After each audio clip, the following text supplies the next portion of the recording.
Welcome again, faithful laborers of the divine FEMA. I, your guide, and Lord Helitron, on the first day of the fourth week, in the year 279 of Ordo Ad Chaos, have received you for your instruction in the ways of history. It is now known to you, true believers of the divine propaganda, the nature of the great human purge. But the whole truth of this just and righteous act lay not merely in the doing, but also in its justification and its political ramifications. Like all movements, be it the swarms of false ones, and the one true movement that bore our almighty FEMA, ours was born out of a single idea. This was the opposing axiom to the widely accepted belief that mankind inherited the earth, and thus presupposed their covenant as the lords and stewards of nature and masters of their own individual persons. Our belief, our creed, was to be anything but this. We held that man is wretched in his entirety, both victim and oppressor in the same body, and thus needed to be controlled, if not outright eliminated from existence. We reject any notion of transcension, be it in life, or in any afterlife.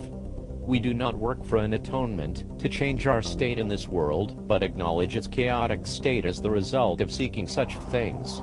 We denounce any notion of right to what we have, or to any purpose in what we do, for we hold the purposeless ways of existence to be self-evident. All that you see, all that you know, is the product of the caprices of nature, and of the powerful. Likewise, in spite of the inherent justice of chance, the delusion of self-actualization and transcendence, and the often implied higher power, are a product of the random will of being. Many voices echoing this truth were heard throughout the ages, paving the way for the philosophy of the architects. But it was not until the illuminated era of the 18th century, in the before time, that the philosophy truly took shape. There were naturally some who did not fully succeed in their endeavor to break the old covenant of nations, such as the half-hearted attacks of Count Jeremy Bentham and the soft utterings of St. David Hume, but these early attacks paved the way for greater minds. The conversion of the former sinner Lord Stuart Mill, and the utterings of Lord Hegel, were further steps up the ladder, paving the way for the prophecy and revelation of Marx. This would, in turn, provide to the hidden powers one of their most formidable political tools, and would influence lesser implementations as well.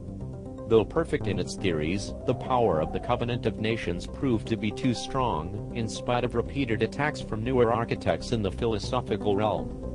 Throughout antiquity, many would-be singular persons, pushing earlier and flawed versions of the new order, attempted to perfect the art of subduing the reason and independence of their subjects.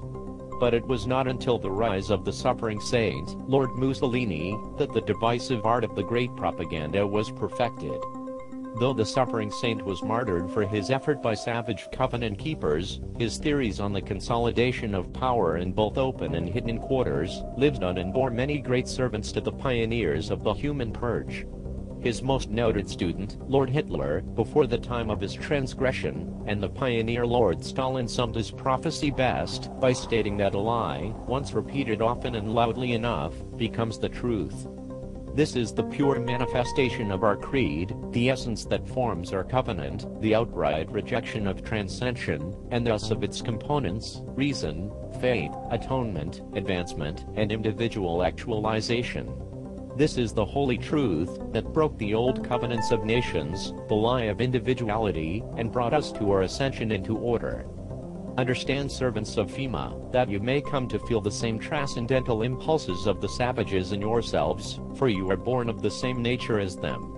Understand that in order to be freed from the bonds of transgression, you must regularly meditate on the randomness of reality, and thus the need of servitude to the capricious.